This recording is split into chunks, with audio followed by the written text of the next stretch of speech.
That's Welcome awesome. to the Marketing Trench. We're all here. It's been a few weeks. Good to see you guys. How are you doing? That's awesome. Yeah, I just surprised him with the 3, 2, 1, and we started. But it's 1 o'clock. This is the time we show up, and we talk to all of our friends on the internet and Ricardo's mom. Hi. That's great. So awesome. So today we're going to be talking about building a blueprint for video marketing, and we're very excited to have as a guest with us Ginger Bell from Edu Marketing.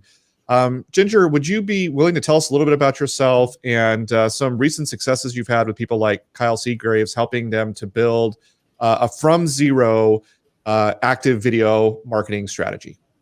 Absolutely. Well, first, thanks for having me on, and hello to everyone, and to Ricardo's mom. Hello. She's the one that comments, by the way. Well, so when we get comments, that's her. All I know is I know moms have like the best recipes, and so it's like one of those things. It's like, what's the best recipe? So put that in the comment. I want to see that, what your best recipe is, especially That's like awesome. Easter coming up. Okay, so my name is Ginger Bell. I am an education specialist in the mortgage industry, and have been building education in the mortgage industry for, about the past 20 years. Prior to getting into the industry, I was a corporate trainer at Dale Carnegie Training. So training is truly my passion and what I live for. When I first got into the mortgage industry, I was invited in by a friend who, like most of us, that's how most of us get into the industry, right? It's like, hey, somebody taps you out. It's like, okay, you're up next.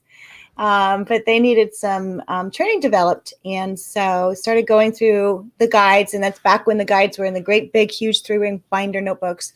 And just started developing training, and started from that, made continuing education. And then when the regulations came through 2008, started doing training on that. And I've just always seen training and education as a way to market yourself, to position yourself. Mm-hmm. And so several years ago, obviously, with all of the changes within the internet, and we're seeing the growth of YouTube, I started doing a lot of training on video and video marketing. And so because I have a lot of clients I develop training for. One of my clients is Remax International, and they were starting a franchise called Model Mortgage Franchise. And so they brought me in to help them develop their training program. And I would fly to Denver once a month and train their new franchisees. And so Kyle Seagrave, as his dad owned a very successful Remax in Ohio.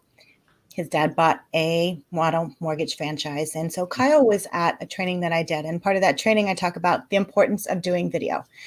And there's so much that goes into the statistics, especially for our next generation, our millennials getting into our Gen Zs. And even outside of that, it's like my mother-in-law is 86 years old and she watches videos on YouTube. I text her. So, we used to talk about just being generational, but it's really beyond that. We all like watching videos. We, like watching something rather than reading it. And that's the power behind videos. But the other thing is really taking that idea of making videos, what I call educational or edu marketing video. So using education and marketing, position yourself. Kyle took that and he ran with it. I mean, literally. And every month I talked about the importance of video, every month in front of how many franchisees. But Kyle got it. And I think that's one of the things is, and anyone that's on this, you have to make video. Everybody's talking about it. I mean, it's like, oh my gosh, I think I need to do video. Nothing new. You guys know you need to do video. You're just not doing it for a lot of different reasons. And we'll kind of talk about the process and the blueprint and what you need to get started. But Kyle took and ran with it. And he started. The thing that impresses me most about Kyle is first of all, he's a young man. Mm-hmm. I think he's probably in his early 20s, and not to take anything away from him, but there isn't anything extraordinary about him. He doesn't have an overbearing, aggressive personality. He's not like overblown, bigger than life. He's just a normal guy. He's a very smart guy. He reads his guidelines and he talks about guidelines. There's no bells and whistles there. He's not doing something like you wouldn't look at that and say, oh my gosh, I could never be my contrast to that is Gary Vee. You know, you look at a Gary Vee and you're like, well, I'm not Gary Vee. I never want to be Gary Vee. That guy's insane. I couldn't be that guy. But like Kyle's like somebody that, you know, you go to a conference, you have a beer with him or whatever, and he's just a normal guy. And there really isn't, you know, and our friend Jeb Smith, who also knows Kyle pretty well, I again, no disrespect, but they're just pretty normal people. There's nothing extraordinary that would make their success extraordinary other than the fact that they did it. That was literally it. They did it with consistency. Consistency is the key. And I remember talking to Kyle's dad, and Kyle had started his channel, I can't remember how long in, and it took a while. You know, it wasn't like overnight success. You also have to remember he had little to no mortgage experience. So unlike so many of you that are listening right now, you have a shit ton of experience, right? So he had nothing. And yes, he read through the guides. He learned, you know, he definitely you're almost sort of teaching yourself every time you force yourself to sit and record. Yeah, exactly. Oh, totally. Because now you have to know it, right? Yeah. No better way to learn something than do it. And let's define really quickly. We're talking about him being successful. What are we talking about? What is success? Well, so, and I think that's up to the individual on what that success is. Honestly, for Kyle, he wanted to get to a point that he could monetize his YouTube, which was the conversation I had with his dad. He was like, he was so excited because he had reached the point of the number of followers on YouTube, and they've changed it. I can't remember what it is now, but you have to reach a certain point before you can actually start monetizing your YouTube. I think it's 1,000 followers. 1,000 followers and 4,000 hours. Yeah. 4,000 hours in a 12-month span. Yeah. I think last time I checked, Kyle's close to 58,000 subscribers. And he has several videos with, he has several videos with, well, you hit a hockey stick point when you create content, right? Well, you create a lot of content until you start to get a following, and then you move more into the long form stuff. And I think the majority of his growth happened in the last 12 months. So I want to point something out because Dustin asked, you know, what does success look like? And a lot of people, it's easy to say, yeah, well, he has 50,000 followers. I only have 50. It's easy to make that excuse and say, well, he has such a head start. I can never get there. But Jeb, who we've interviewed before, had what, 500? He's now sitting at 26,000 and it's probably closed, you know, 5 or 6 transactions. Christian Walsh, who I interviewed just a few months ago, started out at a couple of hundred. He's now at about 14,000 subscribers. This year alone, he's closed 4 transactions, people that he's met off of his YouTube channel. Well, and you know, it's not the followers, because we started a beta test group during COVID to help be able to facilitate videos specifically onto YouTube. And so I have a friend of mine who specializes in VA, Andrew Vieira. He's in Sacramento and had talked forever about doing videos. It's like, Andrew, let's just do it. Let's just do it. And so we did. And not just him, but several other people. And I love getting their emails, because as soon as they get their first lead off of YouTube, I'll get an email. It's like, oh my God, Ginger, it worked. It worked. Right. And, you know, Andrew's first video that we posted, so he did a video talking about VA. I think there were some URL changes. So it was an update. So it was timely. Put it on his YouTube channel, and he had like nothing. I mean, we just set up a YouTube channel. So there was like 0 followers, right?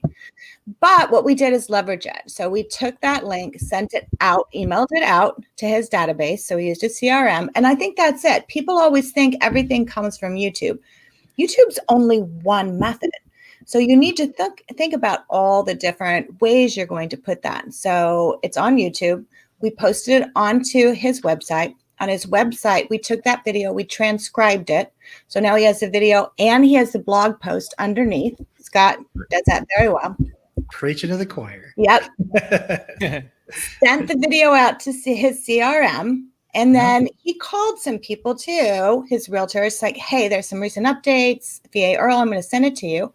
And then we posted it out on his Facebook. Now, he did not even know how to post a video onto Facebook.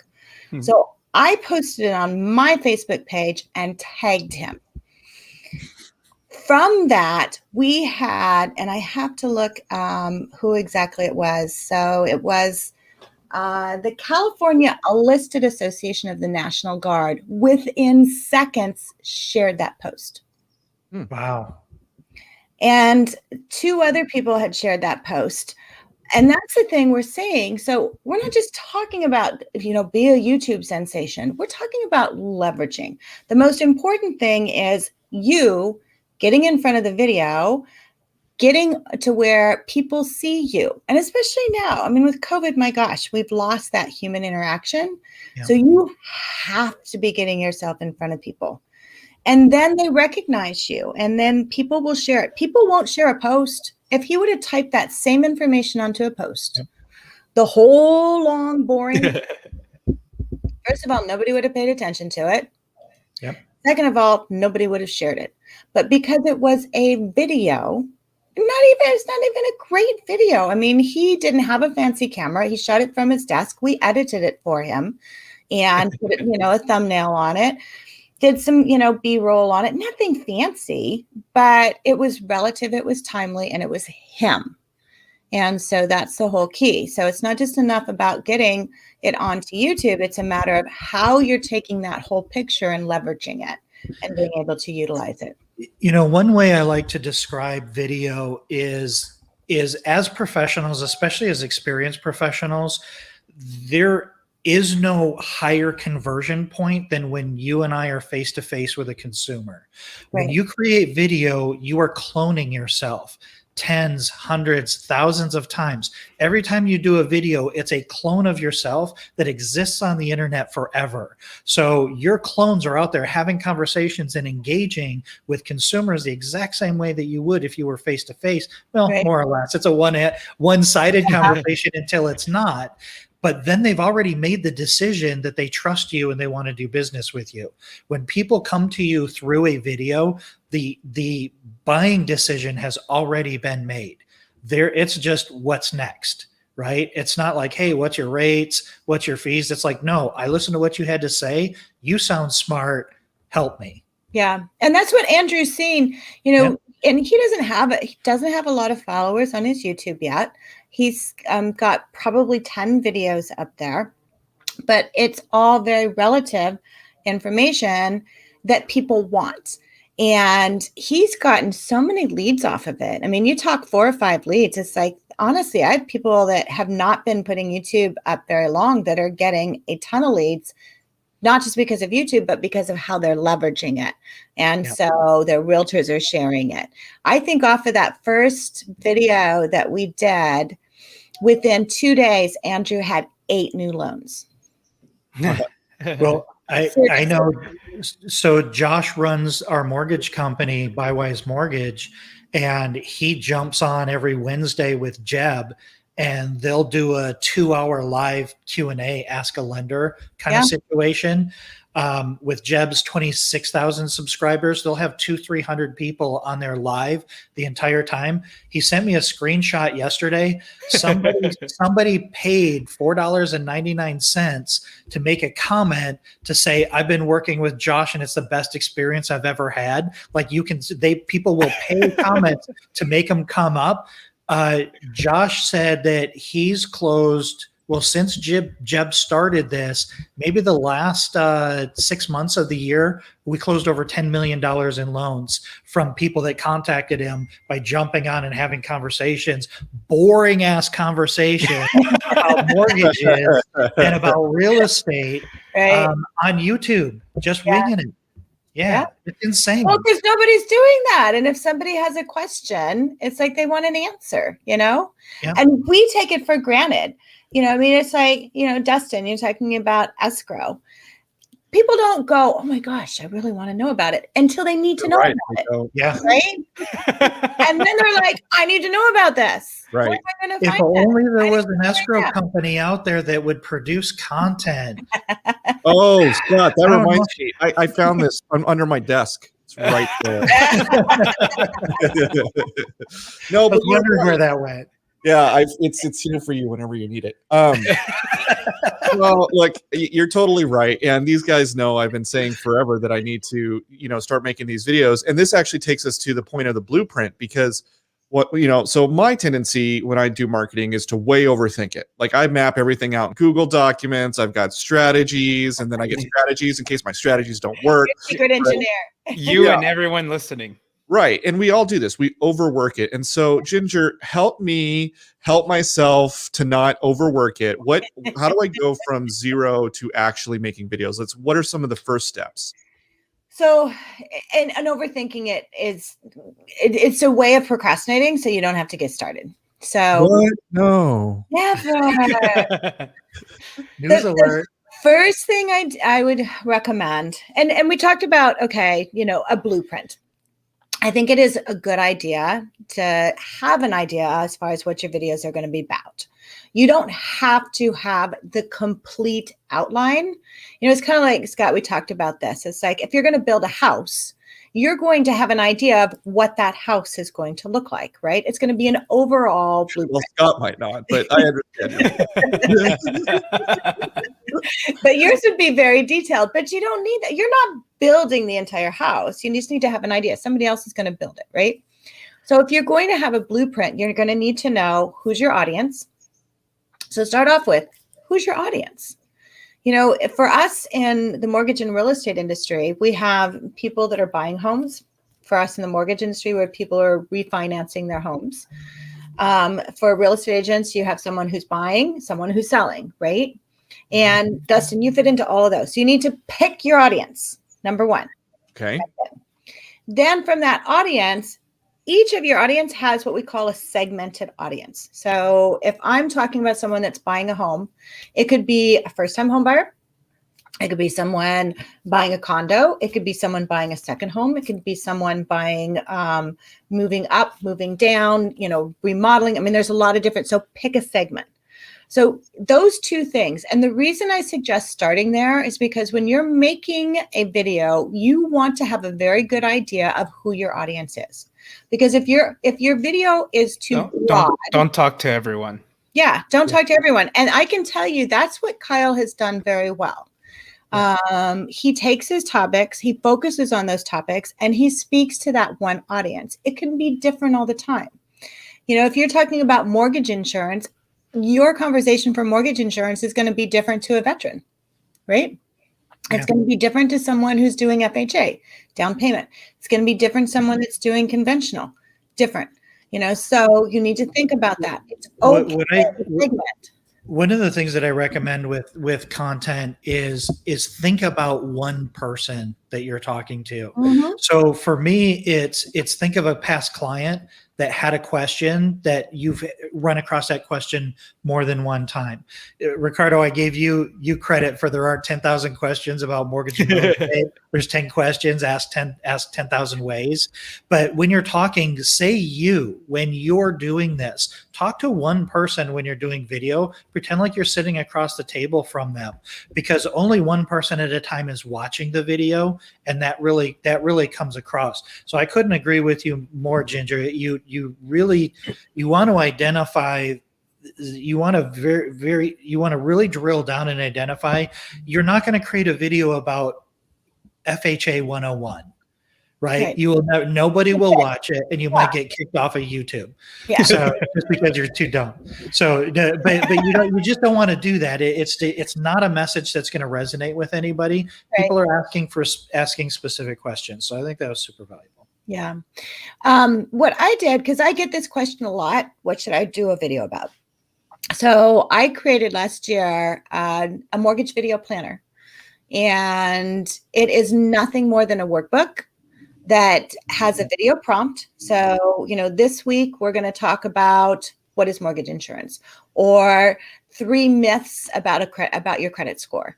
3 things you need to know about canceling mortgage insurance, keeping it very small, to where it's something that you can do it. Because if you do an entire video, and I mean, I have done training on FHA, and it takes hours to do it. Nobody's going to watch that. But what's the most important thing?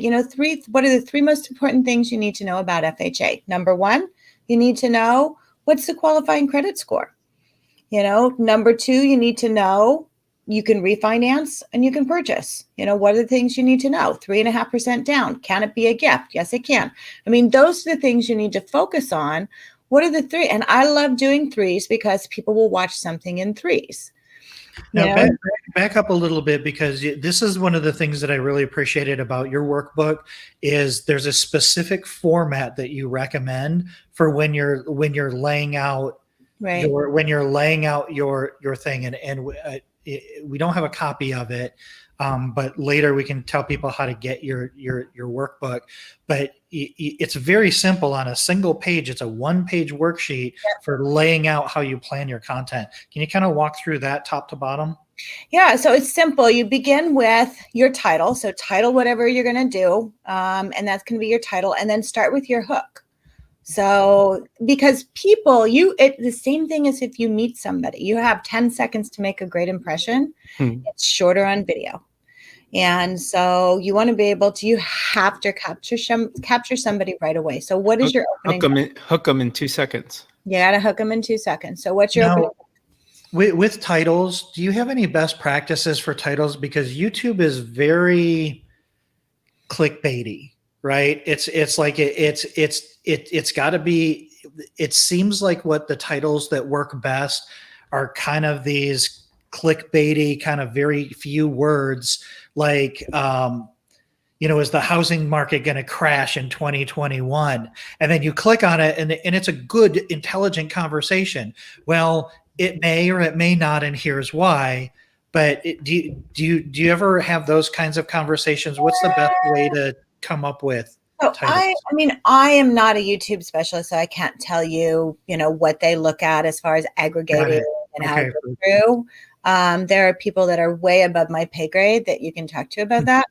But what I can tell you from the videos that I have posted for years on YouTube, because I've had a YouTube channel for a long time, and I've never used my YouTube channel as like, I want to get to, 100,000 plus. Like, I use it to post, I send it out. Here's the information. What's interesting, the title, I honestly don't think matters as long as what you have in there is searchable for what people are looking for, because that's what counts. Because, and I say this because I posted a video that I had done years ago with a friend of mine who was an underwriter, and it was just an interview. It's like an interview with an underwriter. That was the title. And I only posted it on my YouTube channel to send it to him so that he could see it. I'm like, oh my gosh, look, I found this, like a 20-minute interview. We had done it, years ago. I posted it public, sent it to him. I have had thousands of views on this video. There's no description in it. The title is nothing more than interview with an underwriter, a mortgage underwriter. That is it. And people are making comments on it. I had somebody that was like, hey, I want to get into underwriting. How do I do that? And I made the mistake of putting my email address on there saying, hey, shoot me an email. I've got a couple of clients who are, I'm working in developing training for. And I kid you not, I probably get still at least 2 to 3 emails a week from people saying, hey, I want to get into the mortgage industry. So is there a right or wrong for the title? I think there's a right and relevant for the title. I think I got confused. It was a little misleading the way that I talked about it. I think what I'm describing is the thumbnails. The thumbnails tend to be more provocative, but you're right. There's especially on YouTube, and I know we're not talking specifically about YouTube, but that just happens to be the vehicle that is the #1 search engine in the world for people under 35 right now. But there's both a visual and a SEO aspect of it, right. And the name of the title and again transcribing the video, putting it below the fold. You've got 5,000 characters. Google reads all of that, and right. which determines whether they show your ad or not. And then the thumbnail determines whether somebody it stops their thumb when they're scrolling through all the videos based on the Right. keywords that they're searching. Yeah. Okay. So the thumbnail is very important because your thumbnail is visual. Right. And that's the part that you're talking about, Yeah. whether your catchy title. I always believe you should always put your photo in the thumbnail. And there can be other people that will argue against it. For me, it's branding you. That's the whole reason you're doing this. So you want people, and that's what Kyle has done. And that really has brought a lot of his success because you see it, you see it, you see it, you see it. You know, you like it. I know I like his content. I know I'm going to learn something from his content. I know it's going to be worth my time, right? It's personalized, and it's absolutely emerged as a best practice on YouTube to have a big image of your face, as scary as that seems for a lot of people. Just put a big picture of your face and as part of the thumbnail. I mean, and that works. So begin with your, whatever your topic is, have your, sexy little, hook, and then make sure and put down what are the 3 things that you're going to talk about. So what are your 3 topics? And in my planner, I kept it to 3. You can write those out. I don't want you to script it out. I just want you to have an idea. Yep. And with that, then that's what you're going to talk about. And remember, we're not talking about 20-minute videos. We're talking about videos. Usually you want to do a run length no more than 7 minutes on YouTube. We do have some that run longer. I know some of Kyle's run upwards of 23 minutes. People will watch it if they're getting something out of it. But you want to get most of it into the beginning part. So I have those 3. So what's your title? What's your hook? What are the 3 things? What are the 3 takeaways? What are you going to tell people about? 3 things you need to know about getting an FHA mortgage. And, number 1, credit score, don't have to have perfect credit. Number 2, you don't need 20% down. You can do 3.5%. And number 3, your gift funds can come from a family member. Those are the 3 things you're going to talk about. Now you can go into some more detail in each of those, but that's it. And then the final part is closing out your video. I cannot tell you how many videos I watch where somebody doesn't properly close the video. And that's a key. So you want to make sure, first of all, thank them for watching, because people remember that. Remember, you're having a personal conversation. You're not going to sit down. I'm not going to have a conversation with you, Scott, and then all of a sudden I'm gone, right? Right. It's like I'm not going to say bye. Don't they call that an Irish goodbye or something? An Irish goodbye, yeah. It's like when you duck out without saying bye. So close out your video. Thanks for watching this video. We talked about the 3 things as far as FHA. If there's anything I can do to help you to be able to get into the home of your dreams, please don't hesitate to contact me. My information is listed below. Close it out. So let me go back to the hook real quick, because I've seen it done both ways, and it seems like the most effective thing, like the hook thing, is sometimes like the first 2 seconds or the first 3 seconds of the video is you proposing, like, what are the 3 most important parts of an FHA mortgage, right? And maybe is that like your hook? And then you go into, today we're going to talk about FHA mortgages. These 3 questions come up continuously, right? Is that what you're talking about as far as? I mean, your hook can be something that's going to capture their attention. And you want to think about what's going to capture your attention. So I might start off with, hey, have you ever wondered if you can qualify for an FHA loan? Lots of people do, right? Yeah. People are self-identifying with it. Yeah. So having that conversation to say, hey, I get it. It could be something, Dustin talking about escrow. It's like, hey, have you ever wondered what actually happens when your loan, when you go to sign your loan, or when whatever happened? Have you ever wondered what happens to the money you give somebody to hold when you're making an offer on a house? Yeah. I wonder what the heck happens to that money? Where does it go? Does Guido get it? That kind of thing.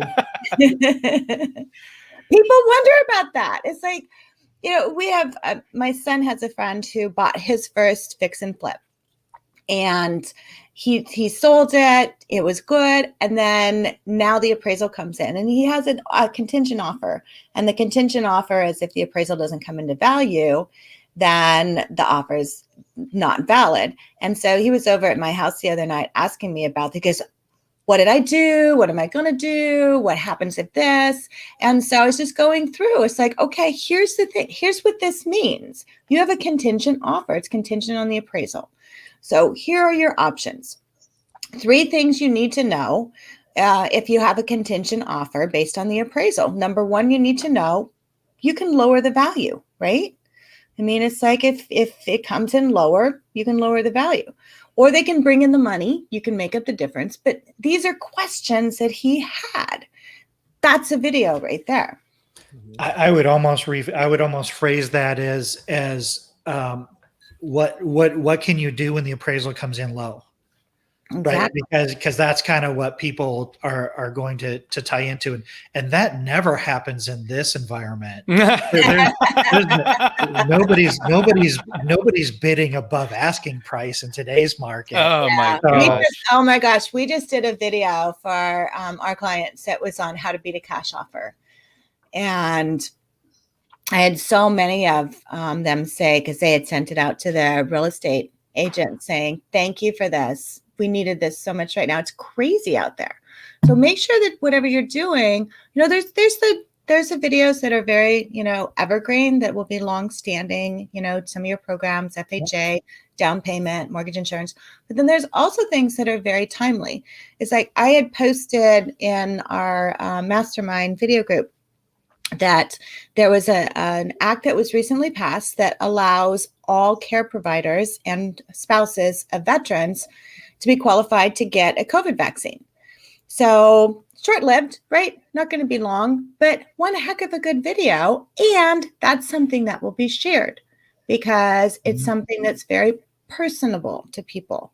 And so those are kind of things. Don't just think about, something that's going to be, relevant long-term, but think of it relevant right now, because you can get a lot of traction on those kind of videos.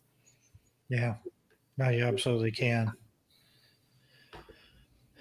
Okay. Well, so I want to talk a little bit more about the closeout part of the video for a second, because that's a really interesting subject that I don't think we've really discussed too much. And one of the questions I have for you, Ginger, is do you feel like every video needs to have a call to action, or can you close out without calling to action? Is it a failure if you don't have a specific call to action in a video? Oh, have you ever seen Glenn Ross, Dustin? No. ABC, always be closing.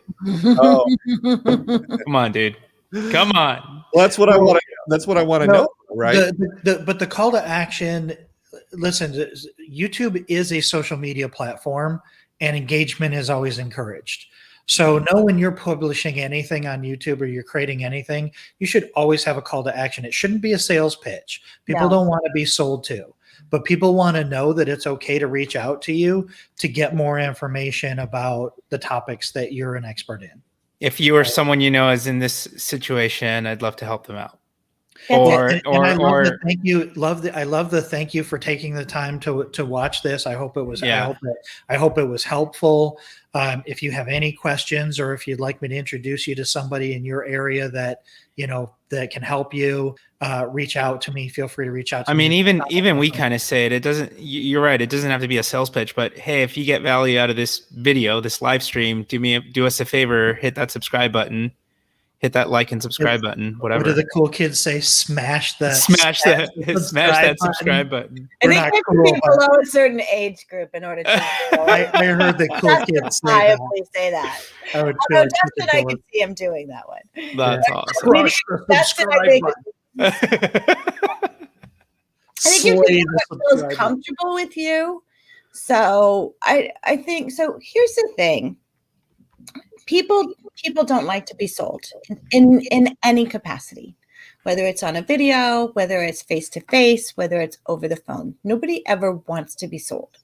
So when you're closing out your video, it's not a matter of, necessarily a call to action or, hey, call me today and I'll save. It's not like those, used car sales, ad. Infomercials. Yeah, the info. It's not that. But think of it as in your video, and people think is they're having a conversation with you. You're having a conversation with them. So it's just as if you're going to, leave someone and say, hey, Scott, it was great seeing you. I really appreciate your time. And if there's, anyone I can send to you or anything I can help you with, let me know. What if I've never said that to Scott in my life? I'm not talking about you, Dustin. Then, Dustin, you would close out your videos. F you. Don't ever call me again. Yeah. I mean, it's like your personality. I don't know. Dustin's over there planning sham wow videos. But wait, there's more. Okay. Wait, there's more. What is a traffic count? Started. Okay, so I want to switch gears because Scott's totally just derailed this thing and came from nowhere. No, but I want to switch gears a little bit and say, all right, so I let's fast forward to a world where Dustin does his escrow videos like he should have. I finally listened to you because you're way more compelling than Ricardo has ever been. But you jumped it. And now I've been doing videos for like 2 months. Okay. And let's say I've done maybe at least one video a week, sometimes 2 videos a week. And I'm not getting the Seagraves response. I'm not getting people calling and wanting to do escrows. I'm just a guy producing escrow videos, and maybe even let me just layer it on. So it's like really kind of the extreme situation. I have like 10 views and I know 9 of them are me and 1 of them is Ricardo's mom. So what do you say to somebody who's feeling kind of discouraged? Who's like, man, I really felt like this video thing was going to take me places. And here I am. Yeah. Well, I can tell you, it takes a while. I mean, that's the number one thing. It takes patience. For Kyle, it took a long time of consistency. And it truly is consistency. It's like going to the gym. You go to the gym for, 2 weeks, you're not going to see results, but you have to stay with it. And I think the other thing is, I think you need to decide what you want to get out of it. For me, when I started my YouTube channel, it was not about getting the number of viewers. It was not about getting a number of views per. It was a way for me to be able to build value, put those educational, whether it was a webinar, whether it was a video, to be the resource. That was my whole reason for it. That was it, nothing more. And so that's the key. It's like, yeah, it's great to get to Kyle where he has thousands and thousands and thousands. But it's not just by him putting those out on YouTube. He leveraged those. He sent them out to his network. He sent them out to his real estate agents. He sent them out. They forwarded them out. So it takes an entire community to build that. So I would say what you need to focus on is doing the videos, and then what your outreach plan is and how you're sharing those. Your distribution plan. Yep. Yeah, it's listen, video in its simplest form is the absolute best way to amplify your message. Yeah. And YouTube just happens to be where you're hosting those videos. If you do it right and you do it consistently and it catches on, you could get a big following, but that's not even really the important part. The important part is that you have a link that you can send anybody at any time if they have a question about a topic that you covered. And you don't have to be there to keep them on the phone to talk about it or to answer an email. Somebody sends you an email, and instead of typing the whole thing out, hey, here's a video that I did on this, watch this and then circle back with me. And again, Kyle wasn't Kyle. People like to look back and say, oh, I want to be these people with all of these subscribers, but they weren't their subscribers. I mean, Jeb had a YouTube channel. There's some really funny videos of Jeb and Josh from 2013 on his YouTube channel, and they screwed around with it for 5-6 years, and then he just kind of got serious about it in the last 12 months, and and really put out a tremendous effort to try to grow his audience. But it's not a popularity contest. No. It's a way to be more efficient and to help more people, other than besides having to be there in front of them face to face. Yeah. I don't think you can stress that enough, that you're creating content that you can then share and you can push out there to your distribution channels. And that's crazy important. That's, like for instance, Dustin, if you created a short video of what happens with your deposit money, and every time an agent opens up an escrow, you send them this series of videos to forward to their buyer or to forward to their seller to explain what the escrow process is and why the agent chose you, you're making that agent look like a rock star. First of all, because you're educating their consumer, and then that's something that you get to do over and over again. And that the message of your value is going to be delivered consistently every single time. And that's another powerful thing with video is you always know that the message is going to be delivered consistently and accurately. Right. Yeah. That's a really good point. And I love, Scott, that you introduced the idea of incorporating it into your other workflows, right? So it's like, hey, for escrow, for example, we send out escrow instructions, and without fail, people get our package and they look at it and they get intimidated by it because there's a lot of documents in there, and some of those documents are asking for personal information. And you're like, what's the point of all this? Right. And so you could do a one-time walkthrough video and include that link in your CRM, so that when that goes out, that link goes out. Watch this walkthrough right here. You do it one time and it works over and over again. Because people will watch the videos. We made some cartoon videos for our clients that took the steps of completing the application, uploading your documentation, what happens as far as underwriting, getting, your disclosures back, going into signing. And we took the entire loan cycle and we broke it into steps. And then we made very small, short, just cartoon videos for her. She was adamant. She goes, I do not want to be on the video. I do not want to do this. I just want you to make it for me, Ginger. And she sends it out, and she has it in BombBomb.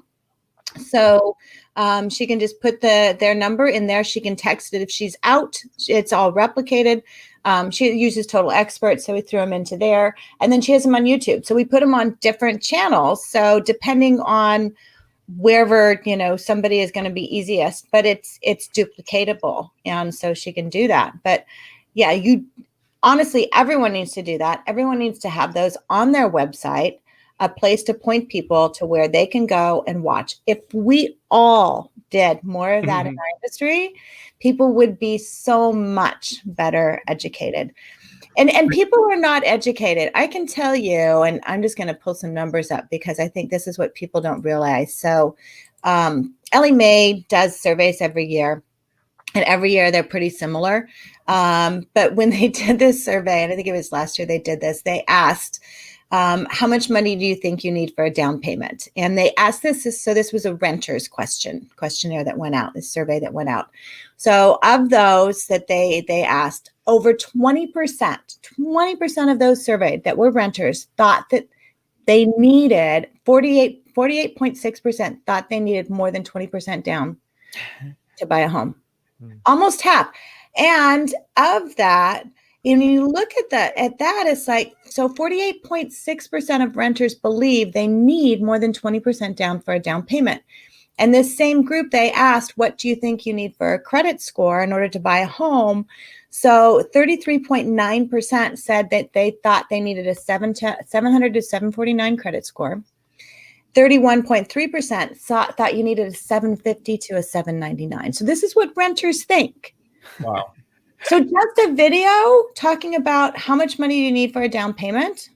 And let's debunk, you can do, hey, let's debunk this myth. You want to talk about something, it's like, did you know over 48% of renters think that you need 20% down for a down payment? Are you one of them? Right? Now we've given them a statistic. We've had them relate to it because we've asked them, and maybe they do. It's like, yeah, maybe I do. So And here's the hard truth of this, that out of anybody who's listening to this and anybody that watches this video, the overwhelming majority of you will not do this. Your competition will not do this. They won't do it. They can't get through their head trash. They can't get over the emotional barriers that's preventing them from just turning on the camera and having a conversation. They can't, and they won't do it. It's Kyle is unique in the sense that he had no fear or overcame it and just did it consistently. Right. That literally is it. The very fact that you do it is going to put you ahead of 99.9% of your competition, because they will not do this. And we can harp on this and harp on people as much as we want. You know, Ginger, you were telling me the story that you created this do-it-yourself strategy, and you were teaching people how to do video, and you were giving coaching lessons on it, and everybody got through it and they were like, okay, I get it now. Can you do it for me? Right? It's like nobody grabs it, nobody runs with it. But this is literally like the Wild West. You can go out and put a stake in the ground, on the digital ground, and you can claim this area of expertise that you've developed over all of these years, and nobody can touch you. It'll have a moat around it. Yeah. It's like your enemies can't get in, because, and this is something I always tell people, there is no competition online, because there's only one you. Right. When people watch this, when they watch Dustin, they're like, I'm going to do business with that company because that handsome guy seems like he knows what he's talking about. When people watch Dustin, they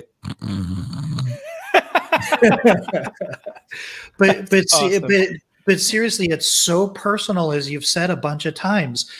And sort of the byproduct of this is you attract people that you want to do business with because they resonate with your personality. So like, they watch you, they see your personality, they understand you, they reach out to you. That's exactly the type of person you would like to talk to in most cases. Is that why everybody you and Ricardo introduced me to is good looking? I've been trying to figure this out. Like, how did these guys get these people in their life? Oh my gosh. You're so stupid. No, but this is, I mean, it's funny. Sometimes I feel like we're beating this thing to death, but I don't think we can. I think we need to keep having these conversations. And even somebody like Ginger, who helps people do this, they still will get up to the point where they're like, okay, I get it. Can you do it? But there's always a point that they don't want to keep going forward with it, and they just want somebody to do it for them. But if you do it yourself, and you don't have to do the editing, you can hire somebody like Ginger. You can get a VA right now, a virtual assistant. Yeah. We had a great conversation with that virtual assistant company a few months back. There are people overseas that can bang this stuff out at very, very inexpensively. $10 an hour. Actually, that's what we're doing. So after that conversation, we hired a virtual assistant to do phone calling for us. Yeah. Hi, Scott. That's awesome. There she is. That's awesome. Well, Ginger, we're rounding the bend on this thing, and I wanted to know: is there any other advice you have for people that are listening that have been sold on this idea of doing video? They're going to get started. Or, just kind of like high level, hey guys, here's some things you should keep in mind as you're going on this journey or starting on this journey. Yeah, so I think probably the number one thing, as far as if you're thinking about doing video, stop thinking about it, do it. So that's the number one thing. And I had this conversation with someone back in December, because he and I had talked for a long time about doing video, and I made him, I have a service where they shoot the video and then we'll edit and help them produce it and things like that. And I said, I'm making you do this, because if you don't, we're going to be a year from now, just like we were a year from, and you're not going to do it. So I'm holding you accountable. So find an accountability partner if you need to. If you have a hard time, then get somebody to do it. It's just like you guys doing this. It's like, you do this. It happens on Friday. And it's forced you to do that because you're all involved. You made a great, banner for it. So if that's what you need to get started, then do that. Find a way to do it. If you don't want to do it by yourself, don't do it by yourself. There's plenty of other people you can do it with. You can literally schedule a Zoom call with a friend and record that. That's it. I mean, it doesn't have to be, it doesn't have to, you don't have to overthink it. So stop thinking about it, do it, phone a friend, find somebody else to do it with, and then get started. I mean, it's really a matter of getting started. And the first ones you put out there, they're probably going to suck, and they're probably not going to be good. And you're going to go, oh, I'm not going to do that anymore. Keep doing it anyway, because that's what Kyle did. And if you look back at some of his first videos, the lighting wasn't great and it was dark, and some of the music was funny, but he just kept going and he kept at it. So I think that's the most important thing, is just to do that. Awesome. Yeah, and what I would add on to that is, if you're struggling with what to talk about, Ginger's, the way that she formats and plan out the story a little bit is important. But literally just tell stories about people you've helped. Because mentally you're gonna go back to that space. You're gonna remember the stress when you first contacted them. You're gonna remember, and then when you help them and how happy they were afterwards. It's gonna bring out some emotion, and it doesn't have to be scripted. It's gonna come from your memory, because it might have been a tough deal. It's not like we ever run into tough deals, or we say like every single day in this business. Right. Tell those stories and start that way. You don't have to. Yeah. And then start paying attention to what other people are doing in the market, not just in our industry, but vertical markets. Look at what realtors are doing. Look what insurance people are doing. See if there's any escrow or title people out there talking about the business, and then you'll get ideas. But no, you're right. You got to get past the suck. It is impossible to avoid sucking on your first few videos. But you've got to do it, and you got to get through it, and then you just make incremental improvements, and then you're there. Yeah. First time you rode a bike, it wasn't pretty. It was not. But you had the training wheels, and eventually they came off, and now you can ride e-bikes, which I just rented one the other day, and those are really cool because they're assisted, and you can go uphill, and so a lot of things you can do. So Ginger, people can find you at edumarketing.com. Where else can they find you? Yeah, so our website is edumarketing, edu marketing, so education and marketing. I am on Facebook, Instagram, Twitter. If you're on Facebook, it's Ginger Bell. I live in Beaverton, or put in mortgage if you're looking for Ginger Bell, but it truly is facebook.com/Ginger Bell. And we just started a mortgage video mastermind group. Scott's been instrumental in helping me get that started. So if you look up facebook.com/groups mortgage video, you can join us on that journey as well. And where do you post your videos? So I have a YouTube channel, Edu Marketing. So that's where I post my YouTube videos at. So you can find those there. And if you're looking for the video planner that Scott talked about, that's available on Amazon, and it's called the Edu Marketing Mortgage Video Planner, and it's 52 weeks of video prompts. So one a week. Just awesome. That, and it's actually a workbook.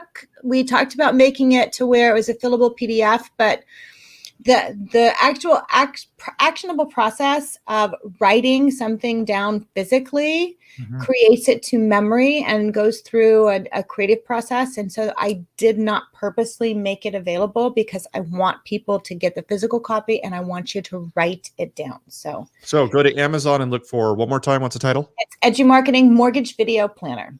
Edu Marketing Mortgage Video Planner. Yeah, if you just put in Mortgage Video Planner, it's the only one there.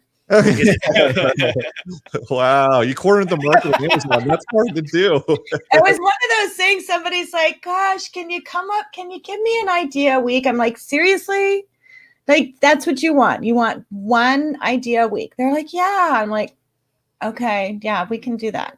And the reality is you do have 52 ideas in there, but they're probably going to go through about 20 of them and go, I got this. Exactly. And now I got the format, and they'll come up with their own ideas, but it really is good. Yeah. And I started, so the book I originally put out in October, And then in January, I thought, okay, there's 52 weeks. If I did one video a week, just helping people to go through that gets me through the year. So I've started doing that as well. So if you get onto our Mortgage Video Mastermind, I do one video a week that tell you how to do a video each week. So you can see that as well.